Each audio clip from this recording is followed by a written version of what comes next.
Comprometidos con la innovación y la inclusión. Universidad Academia de Humanismo Cristiano. Creamos futuro. Y Copeuch Inversiones, el sitio donde todos pueden invertir, presentan Al Pan Pan.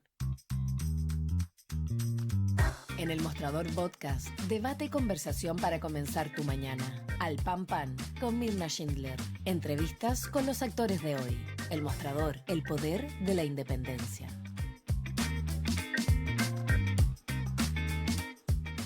Con ustedes, muy buenos días. Comenzamos una nueva semana aquí en el mostrador.cl, tomándole el pulso a las informaciones que están marcando la agenda política y particularmente en materia de seguridad.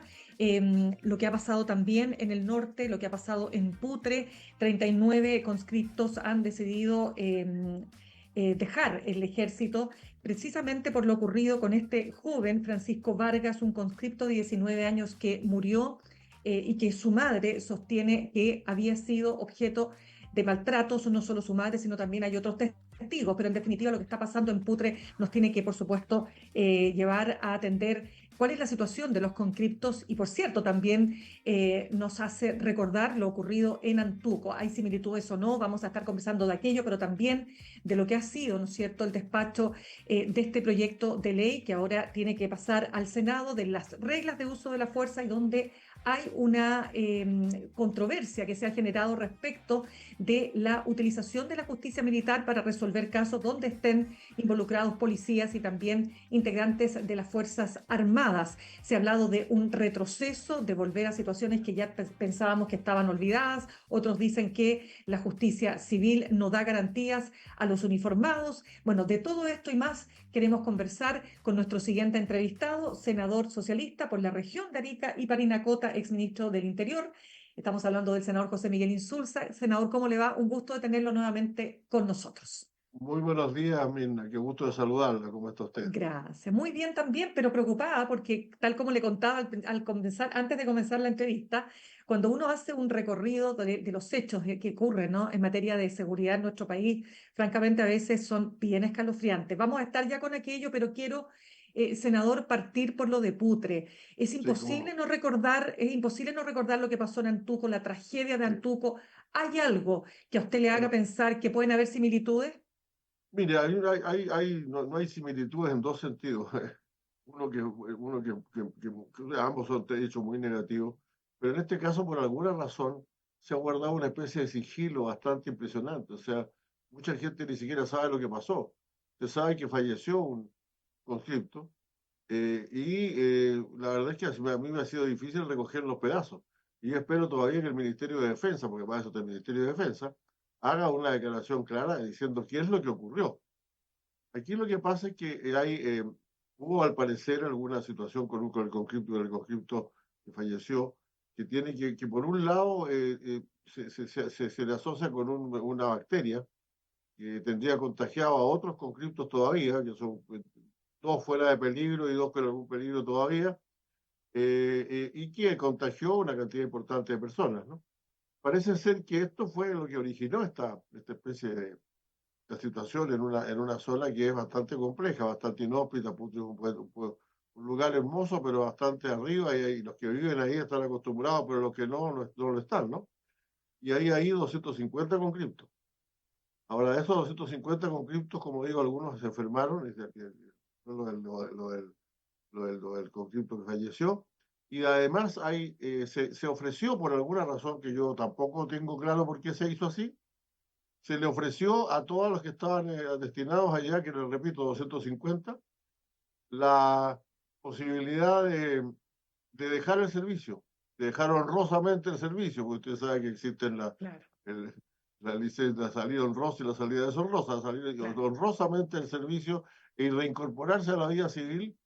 Y para ello, usted decía 39 han optado por eso, no, yo Ujú. tengo entendido que 39 han llegado y en los próximos días van a llegar 60 más.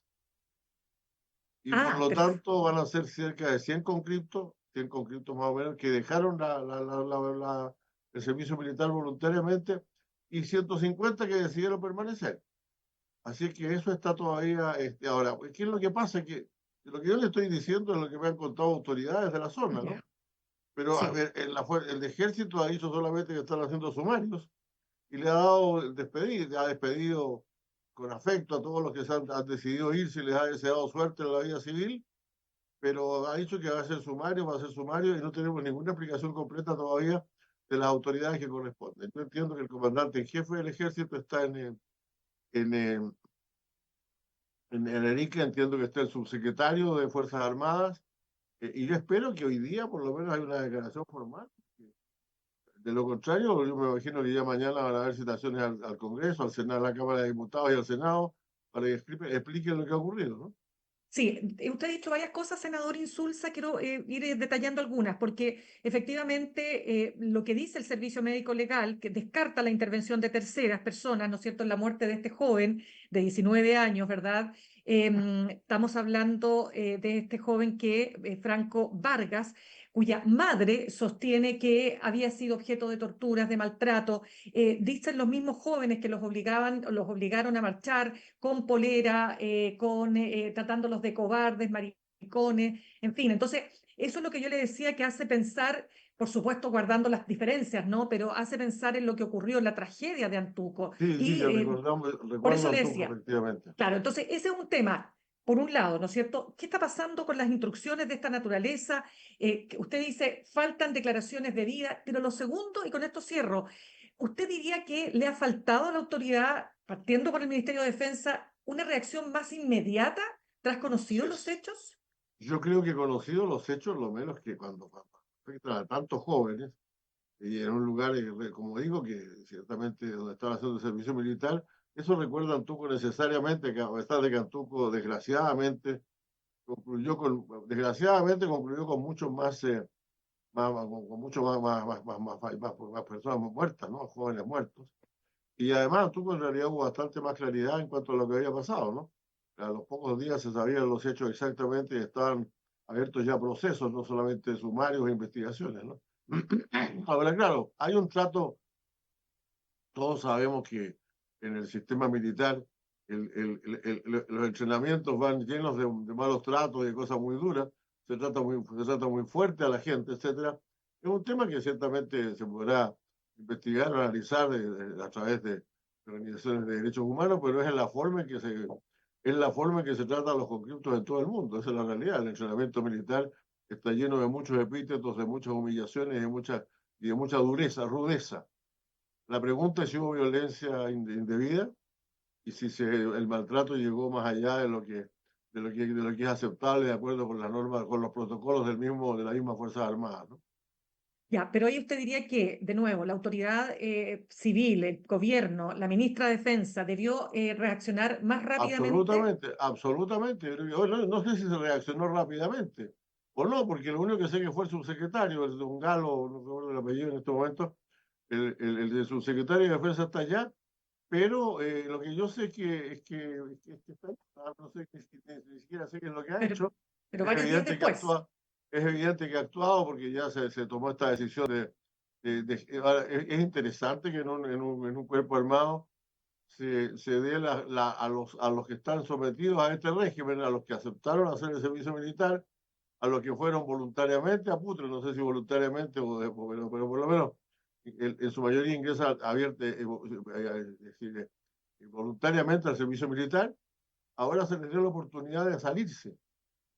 Y es interesante entonces tanto la cantidad que se ha salido como la cantidad que se ha quedado.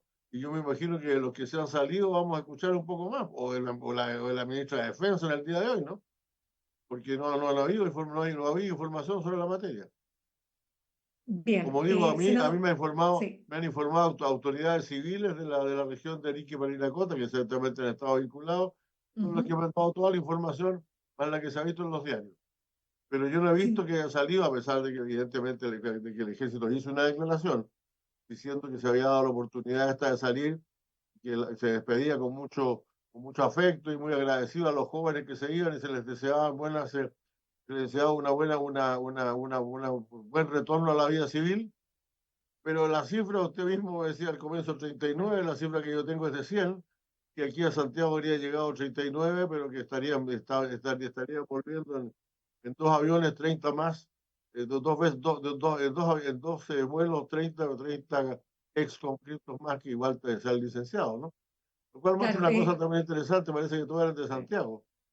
Claro, es que Eh, sabe, senador, perdone que le interrumpa, si es para cerrar el tema, es que sabe lo que pasa, que claro, uno sabe que hay un trato que es bastante duro, estamos de acuerdo, ¿no? Pero otra cosa es ya derechamente un trato que viola los derechos humanos de una persona que está haciendo el servicio militar, que fue lo que ocurrió además en Antuco, que fue una cuestión pero salvaje, completamente desproporcionada y que terminó en la muerte de todos estos jóvenes con la exacto. tragedia que significó para la familia. Entonces, solo de preguntarle si acaso usted diría que a la luz de estos hechos, o sea, usted dice hay que investigar, uno se pregunta, bueno, ¿cuánto cambió el ejército en sus prácticas, ¿no? Para evitar una tragedia como la que ocurrió en Bueno, es Antuco. que parece ser que en este caso se trata de una bacteria asesina, o sea, no es una cosa que realmente hace unos días atrás falleció en México una atleta muy joven, víctima de una meningitis aguda, y hay estas bacterias que de repente en muy pocos casos, pero matan a la gente, ¿no? Entonces, eso está diagnosticado por los médicos. No está no hay ninguna, no se ha dicho en ninguna parte, en ningún lado, que los jóvenes, ya sea el que falleció o los que están todavía en condición médica, hayan sido víctimas, esto les haya pasado por haber sido víctimas de malos tratos. Claro, ya. Se habla de malos tratos y algunos de los conflictos que han salido hablan de malos tratos, hablan de las formas que les decían y todo lo demás, pero, bueno, pero necesitamos una versión del ejército. Ya.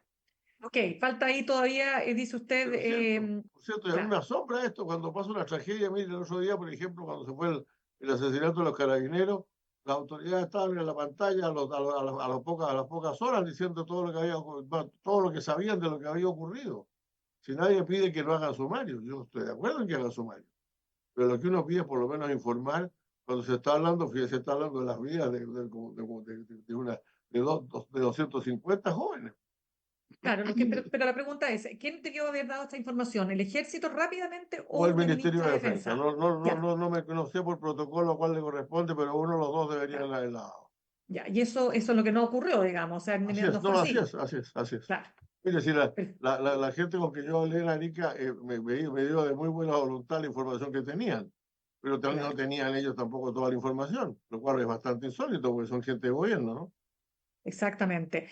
Senador, vamos al otro tema que es muy relevante porque a propósito de la discusión, ¿no es cierto?, para convertir en ley las reglas de uso de la fuerza, se metió, como quien dice, entre los palos este tema de la justicia militar. Y quiero preguntarle, porque la oposición ha dicho que va, por lo menos Chile Vamos y republicanos van a reponer este tema en el Senado. Y el senador José Miguel Durana de la UDI ha dicho que la justicia civil para tratar temas de uniformados y de Fuerzas Armadas no da garantías abiertamente. ¿Qué va a pasar? ¿Cómo ve usted esta discusión? Bueno, yo no sé si le da garantía a la justicia militar para averiguar lo que pasó en Putre, pues.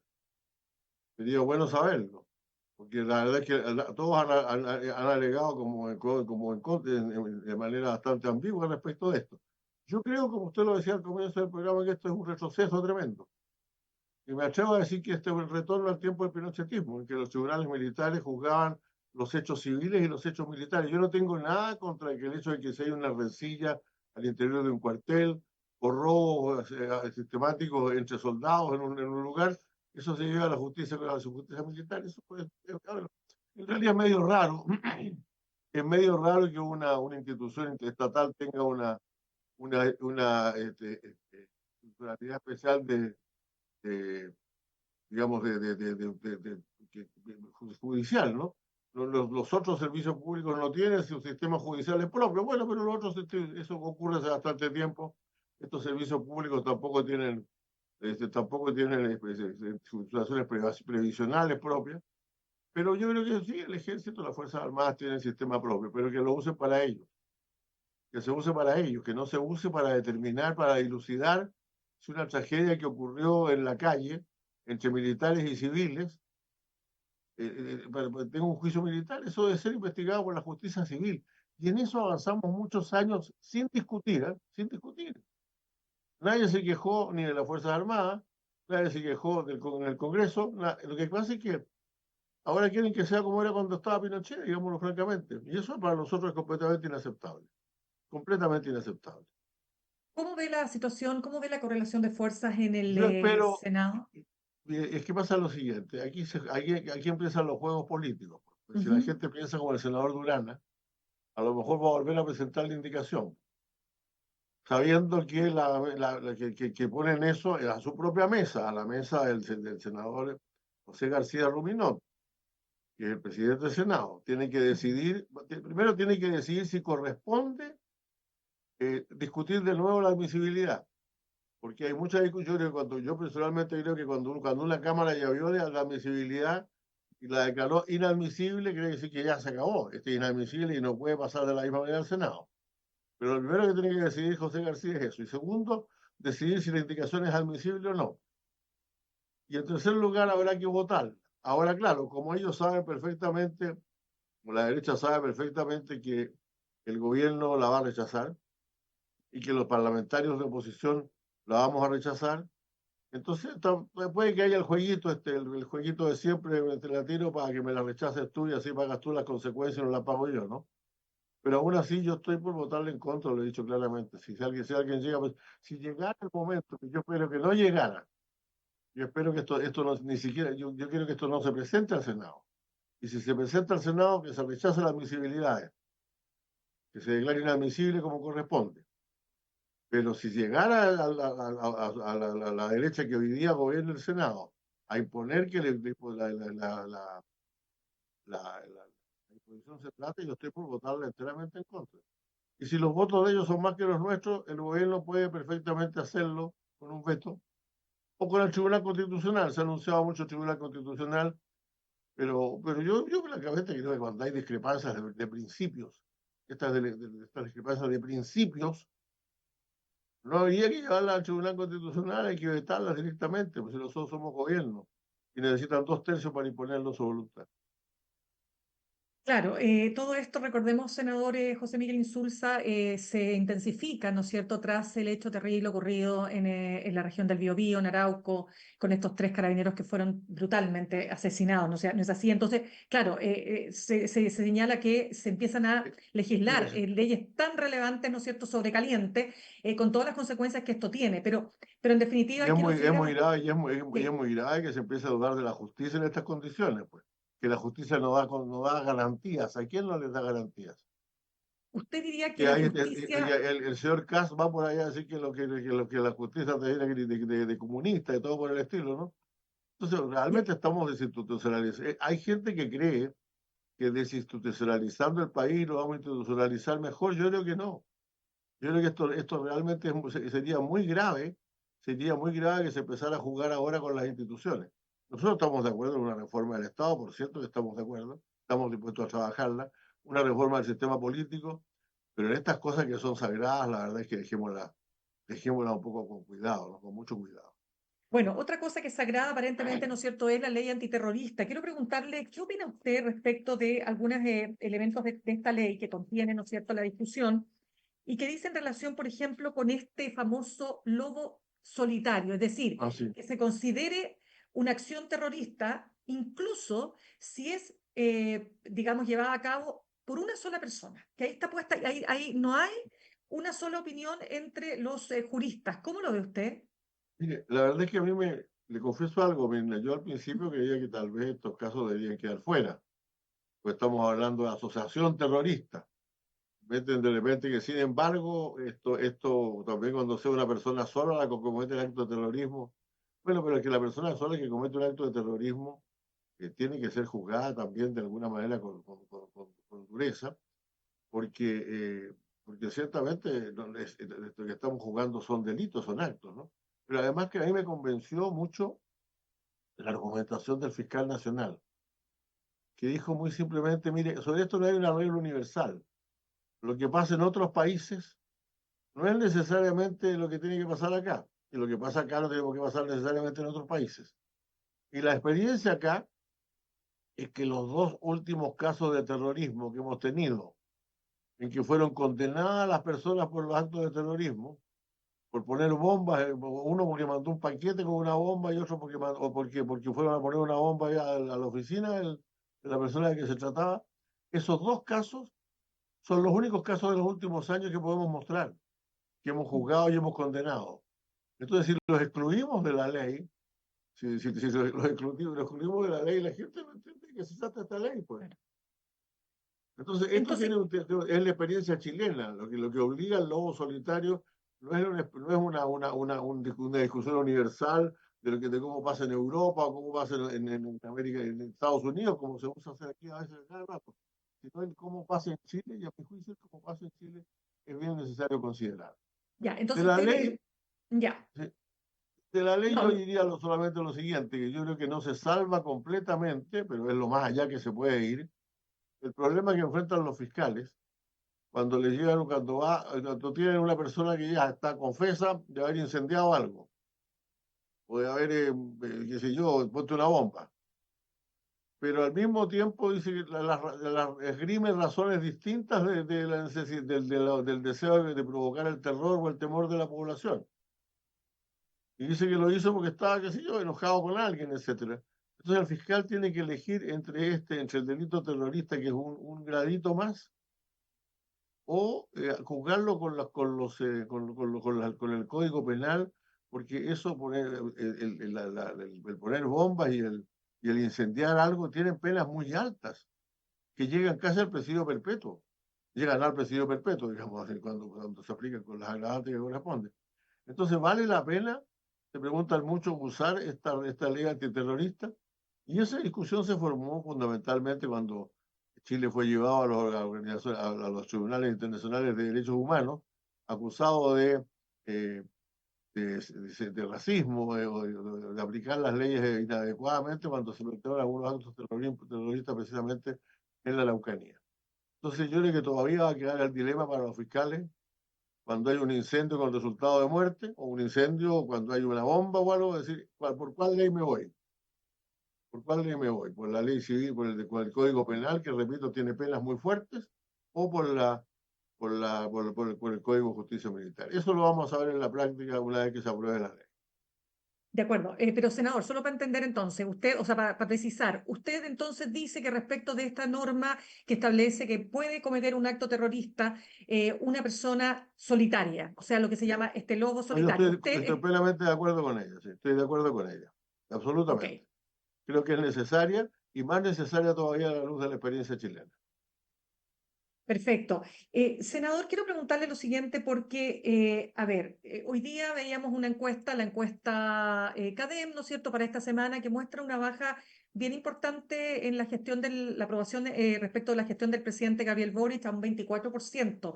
Generalmente el gobierno en todas las encuestas y el presidente mantiene siempre este 30% y por ahí leía una columna, no sé si este fin de semana en el Mercurio, que se preguntaban si acaso las medidas que está tomando el gobierno en materia de seguridad podrían incluso restarle adhesión de ese sector que hasta ahora ha sido bastante leal en relación, ¿no es cierto?, a este apoyo que mantiene, ¿no es cierto?, este 30%. ¿Cree Bueno, usted que algo de eso hay en este 24% que muestra CADEM? yo creo que el CADEM de esta semana indudablemente está ligado con el tema de la violencia y con la forma en que ha sido enfrentado y el descubrimiento, la conciencia de mucha gente de la población, la visión de que no estamos ganando la batalla contra el terrorismo, sino que están ellos decidiendo cuándo quieren atacar y cuándo no. Pero también tiene que ver, por cierto, pero también pueden provenir, y es muy posible, como usted dice, que con la molestia de grupos de izquierda o extrema izquierda, que están enojados con el presidente por lo que dijo sobre el perro matapacos y todo ese tipo de cosas, ¿no? En que él separó aguas de manera muy drástica. La verdad es que el presidente separó aguas de manera tremendamente drástica, ¿no? Fuerte, fuerte. No dijo, podría haber dicho solamente, mire, yo nunca me referí, yo nunca a ese animal, así que no tengo por qué hablar yo de eso. Sin embargo, él condenó la figura de manera muy clara, la sepultó, como dicen algunos periodistas, y por lo tanto eso puede haberle provocado algún impacto, efectivamente. Ah, y usted lo ve más por ese lado, por el lado Sí, de la definición que hizo de motu propio, ¿ah? Porque nadie le preguntó respecto del perro matapaco. así es, así es. ¿Estuvo correcto lo que hizo el Bueno, presidente es desde su punto de vista?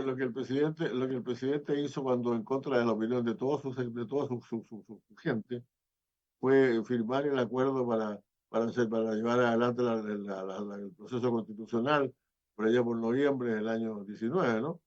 Yo creo que eso también le restó mucha popularidad entre su propia gente, pero les regaló mucha popularidad al país y permitió que fuera candidato a presidente de la República. Así que estas cosas a posteriori se manejan mejor. A posteriori Ya, se ven mejor. Y vamos a ver las próximas encuestas, porque para mí, lo mejor que tiene CADEM, francamente, es que es una encuesta que se hace toda la semana, y por lo tanto la posibilidad de comparar y de seguirle a la opinión pública es mejor que una encuesta que usted hace una vez al año, ¿no? claro, es Entonces que ¿sabe por vamos a qué ver, veamos Mm. la secuencia de las encuestas, mejor no juzguemos por una sola. Claro, pero de todas maneras es un hecho, senador Insulza, que al gobierno y particularmente al presidente les ha tocado enfrentar una situación de seguridad, probablemente una de las más graves de los últimos 30 años, no sé, no es así. Entonces, claro, mucho del discurso de los que en algún momento fueron diputados, hoy día son parte del gobierno, ha tenido que cambiar. ¿Usted hoy día siente que esa lección ya quedó aprendida, que está instalada la necesidad de que, como se ha dicho, ¿no es cierto?, sin seguridad no hay libertad, que ese es un No, yo estoy, discurso que... No, pero que la izquierda, del Frente Amplio y el de Prueba de Dignidad, básicamente, ¿usted diría que ese discurso está ya asentado? yo creo que no totalmente. ¿Por qué razón? Porque estamos hablando de que hace apenas 4 años atrás se llevaba como héroes a la primera línea, a la primera línea se llamaba, ¿no? Al Congreso Nacional. Si yo creo, mire, para mí, lo peor que tuvo el estallido social, más allá de la violencia y todo lo demás, es el consagrar un determinado sector de la sociedad, que es un sector que se mueve fundamentalmente en el área de la violencia, de la delincuencia, como en un actor social. Y a mí me parece que eso fue muy negativo y eso no se ha batido por completo. Todavía hay gente que recuerda el estallido como una gran cosa. Yo creo que tuvo algunos méritos, que fue poner de relieve lo que la gente sentía en ese momento, y la angustia, el desagrado que había en la sociedad chilena con la forma que se estaban llevando las cosas en el país. Creo que tiene ese mérito. Pero la forma en que mucha gente actúa en eso no puede ser, no debe seguir siendo valorada, y todavía hay mucha gente que la sigue valorando. ¿Qué gente la sigue valorando, diría usted? Gente de la izquierda fundamentalmente. Pero, Gente que salía a la calle todos los días, iba ahí a la Plaza Italia, hacía sus cosas, todo lo demás, y destruía los locales cada vez que podía destruirlo, cada vez que alguien trataba de abrirlo se lo volvían a destruir. Esa gente ciertamente echa mucho de menos los años del estallido social, por los meses, ¿no? Y dicho sea de la... paso, y con mucho respeto, porque usted y yo no hablamos en ese periodo que yo recuerde, Sí, había pues. una cantidad de colegas que estaban dispuestos a hablar de la Plaza de la Dignidad, pues. A mí las periodistas de canales conocidos, canales de televisión, me hablaban de la Plaza de la Dignidad como si fuera que yo hubiera cambiado de nombre. Y yo Ya, fui pero bastante criticado en esa época porque sostenía, creo que con razón, de que ninguna forma de violencia era aceptable. claro, pero la pregunta es, cuando usted dice gente de izquierda, ¿usted observa? Porque uno, por ejemplo, le pregunto al respecto de los líderes del Frente Amplio, porque cuando uno lee o escucha, ¿no es cierto?, a Tomás Bodanovich, el alcalde de Maipú, siendo muy crítico, diciendo que su sector tuvo prejuicios y juicios ¿Sí? anticipados y equivocados respecto de Carabineros, por ejemplo, o mismo Bueno, Diego Vela, ¿no es cierto?, presidente de Revolución a mí me Democrática. parece me parece muy meritorio eso, yo no lo estoy criticando, perdón. Yo no lo estoy criticando, por el contrario, creo que tan pronto, que haya sido tan pronto que entendieron cuál había sido el problema que había existido, se compara con otros que todavía celebraban el cumpleaños de Pinochet 5 años después del retorno a la democracia, pues, y que ahora andan dando elecciones de democracia a medio mundo. La derecha de Chile, en eso sí que tienen poca autoridad moral, porque en reconocer los errores que habían cometido se demoraron mucho más tiempo que estos jóvenes, así que yo diría que es meritorio eso, ciertamente meritorio. Quiero preguntarle, porque fíjese que a propósito de lo que le estaba señalando, estábamos hablando antes de comenzar esta entrevista, la cantidad de hechos terribles que han ocurrido, ¿ah? Y estábamos analizando, por ejemplo, el caso que se dio a conocer de una testigo reservada que denunció acciones del Tren de Aragua en Concepción, que luego fue asesinada en Ovalle. Hoy nos enteramos que se encontró un cuerpo desmembrado en un basural en Antofagasta y hoy también se retoma el juicio en Arica para la banda de los gallegos. A ver, quiero preguntarle, porque ¿usted diría que estamos efectivamente no solo enfrentando lo peor de los 30 años en materia de seguridad, sino que de alguna manera estamos enfrentando una situación que ha sido muy difícil de abordar, ni siquiera con las leyes somos capaces, ¿no es cierto?, de enfrentar estos hechos? ¿Cómo ve usted este fenómeno, ¿no es cierto?, que nos sacude y nos golpea todos los días? Bueno, mire, yo creo que efectivamente estos hechos que han ocurrido no ocurrían antes, o por lo menos no ocurrían antes con el grado de frecuencia que están ocurriendo, ¿no? O sea, por cierto, puede haber habido algún caso, algún especialista policial dirá que él conoció un caso parecido, pero esta ocurrencia que es bastante cotidiana no solamente de delitos violentos, sino que de prácticas criminales muy salvajes, muy brutales. Yo sé que el mismo, el mismo asesinato de los tres carabineros que son sacados con una treta o sea, pero que ya estaban en camino a verificar algo, cosa que se sabía que ocurría que lo hacían a cada rato, que son sacados de sus vehículos, asesinados y luego colocados en un vehículo que es llevado a otra parte e incendiado. Son prácticas criminales aprendidas. Es decir, un criminal, una persona que mata a alguien, una persona común y corriente que mata a alguien, no tiene ese entrenamiento, no tiene ese entrenamiento. Entonces estamos en una situación de seguridad pública ciertamente alta, grave. Ahora en Chile la gente se preocupa más que en otros países en que se mata mucho más gente, ¿no? Por cierto, los crímenes son muchos, hay mucho más. Todavía estamos en la cifra más baja en materia de criminalidad en la región, pero no dejemos de reconocer que tenemos el triple de los homicidios que teníamos hace 10 años atrás. Y tenemos centenares, miles de armas de fuego más que las que teníamos en los años anteriores. Entonces, esto va a demorarse en abatirse, no va a ser fácil. Requiere mucho más unidad nacional y requiere, por cierto, un entrenamiento policial nuevo también, porque no estamos muy acostumbrados a conocer estas cosas. Pero Bueno, no se diga, pero este es el gobierno de Chile en frío, que más tiempo le ha dedicado a la violencia y a la criminalidad y en el cual más leyes se han dictado. Por el periodo que vivimos, sin duda, por el periodo que vivimos. Pero reconozcamos que había una respuesta fuerte y todavía insuficiente, pero fuerte, que es necesario defender y apoyar. Y me alegro lo que senador, dice me alegro que sean los que han ocupado cargos públicos, como el alcalde Bodanovich y el mismo presidente de la República, lo reconozcan de manera tan tajante, porque yo la verdad es que no recuerdo, sinceramente, cuando yo estaba en el gobierno, que de parte de los que ahora se rasgan vestiduras haya habido el mismo reconocimiento de los brutales crímenes que se cometieron para el golpe. ¿No? Porque para el golpe militar se hicieron cosas más o menos parecidas a las que hacen los criminales que están haciendo ahora.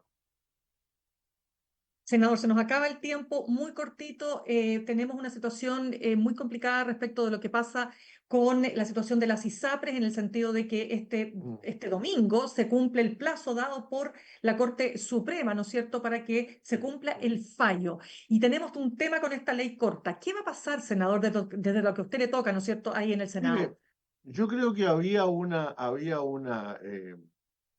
fórmula que no era la mejor, por cierto, no ideal, porque lo que pasa con la ISAPRES no tienen plata porque se la repartieron, pues eso es lo que pasó. No, la justicia, si usted imagínese, usted, una plata que tenía destinada para algo, para pagar una deuda, se la gastó en otra cosa. Y un día la justicia le dijo que tenía que pagar su deuda, es que no tengo plata. Y eso es lo que ha pasado con la ISAPRES, francamente no tienen plata porque se repartieron cuantiosas utilidades entre sus propietarios. Entonces, eso, claro, la gente dice es injusto, pero hay que salvar a las ISAPRES, claro que hay que salvarlas, pues si no, como 2 millones de personas se quedan sin salud, pues. Y eso no puede ocurrir. Y no podemos ser tan irresponsables en eso. Por lo tanto, yo voté a favor de una fórmula que permitía que adelantaran un poco la presentación de sus nuevos planes, los cobros de sus nuevos planes, etc. Y después me salieron con esta fórmula, ¿cómo se llama? Rara, que yo no recuerdo el La nombre.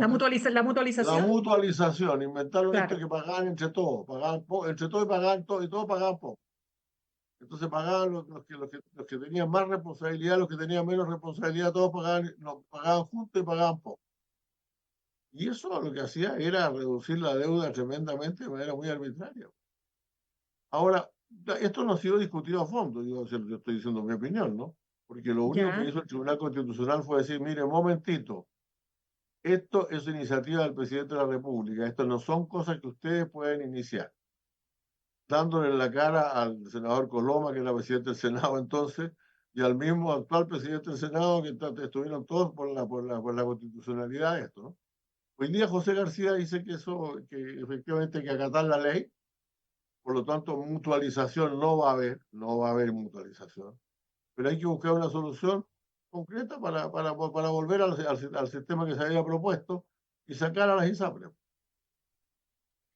ay, Dios mío, qué difícil todo, senador José Miguel Es muy Insulza. difícil porque a la gente tampoco le gusta que con su plata, No, y aparte porque van a subir los planes de todas con maneras, o mi sea, eso que... plata, sí, ¿por qué con mi Sí, plata que he pagado mi ISAPRES, sí. a decir una persona le van a pagar, le van a devolver plata a lo que se enriquecieron conmigo? Pero hay que No, sin hacerlo, duda. desgraciadamente hay que hacerlo y hay que solucionar el problema. Ya pues, senador José Miguel Insulza, senador por la región de Arica y Parinacota, ex ministro del Interior, gracias por haber estado con nosotros esta mañana. Muchas gracias, Amina, que esté muy bien y muy buenos días. Gracias, igualmente, que tenga buena jornada. Gracias. Vamos a saludar a nuestros auspiciadores, Universidad Academia de Humanismo Cristiano, porque ha llegado el tiempo de cumplir tus sueños, de construir tu futuro, de aprender para transformar. Universidad Academia de Humanismo Cristiano. Creamos futuro, acreditada y adscrita a gratuidad. Y ahorrar cotidianamente se puede y de forma organizada, rápida y online con Ahorrando, la nueva funcionalidad de tu app Copeuch, en donde puedes programar ahorros de manera fácil y entretenida, eligiendo tus propias reglas y metas. Haz que el ahorro sea parte de tu vida con Ahorrando de Copeuch. Más información en copeuch.cl. Y a la hora de hablar de dinero y poder, queremos invitarte a que seas parte de nuestra comunidad del Mostrador Semanal, un newsletter que todos los domingos y jueves te cuenta lo que hay que saber en economía, finanzas y negocios, conducido por Iván Weissman. Inscríbete en la sección newsletter de www.elmostrador.cl. Nos vamos al corte. Y al regreso vamos a hablar con el abogado especializado en derechos humanos querellante en el caso Caravana de la Muerte, Cristian Cruz, por la aceleración de proyectos de seguridad. Vamos a estar hablando de esta indicación que se quiere reinstalar en el Senado con respecto a la justicia militar y también respecto de la ley antiterrorista. De eso y más, ya regresamos.